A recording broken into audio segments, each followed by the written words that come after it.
Are you going to be the easy person, or are you going to be the person that likes to go the easy way?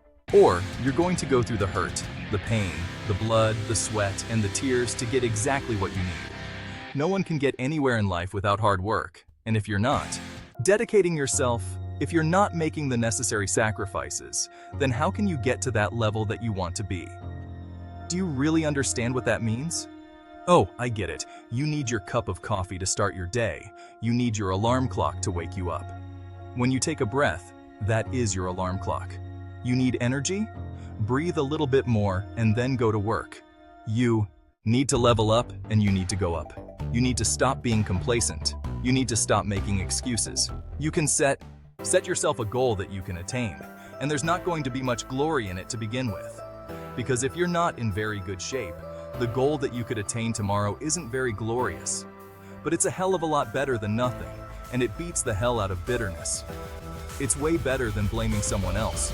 It's way less dangerous, and you could do it. What's cool about it is that it's one step on a very long journey, and it starts to compound. So if you don't put the work in today, if you don't do the unending, back-breaking work of developing yourself into something greater, the world is going to pass you by.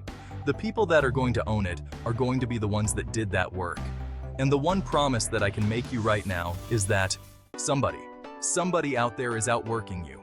Somebody right now is doing the things that I'm saying. You won't need that rest. Chances are you will realize that the desire to rest was just weakness.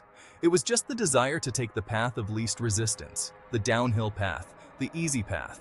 And by simply going through the motions, you overcame that path. You stayed on the righteous path, the disciplined path.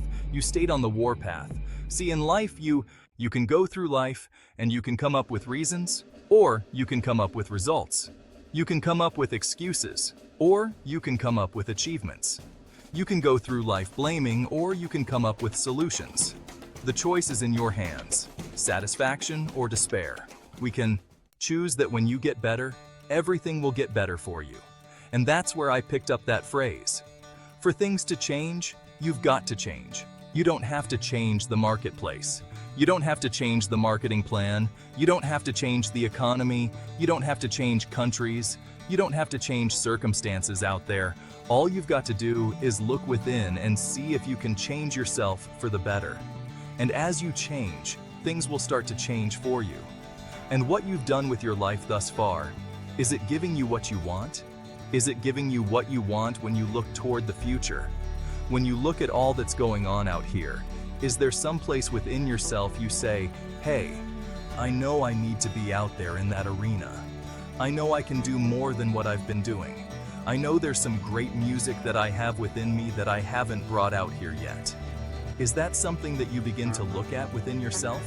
See, I say if you look at your life, and if you're not getting what you want, you owe it to yourself to do something differently. We lie to ourselves. We don't tell ourselves the way things really are. And when we do that, then we can't fix our problems.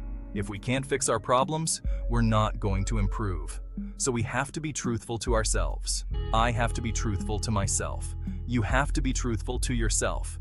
You have to stop rationalizing, stop making excuses, stop telling yourself little watered-down assessments of where you're really at. Tell yourself the truth so that you can get where you want to go. You can be who you want to be. You be who you should be when you do what you know you should do. There will come a time where you will have to leave the grave. You'll have to leave the grieving. You have to leave the hopelessness. Because the very people we've been grieving, the very people who once gave us hope, the very people that we miss would love to see us thrive. They would want to see you live life in such a way that it was big enough to cover not only your life, but their life. Give them something to be proud of. Let their life not be in vain, but take the vein that they gave you of love and blood and purpose and do something with it. Get up off the knees. Use the things that are instilled in you. Walk out this path so that they can see.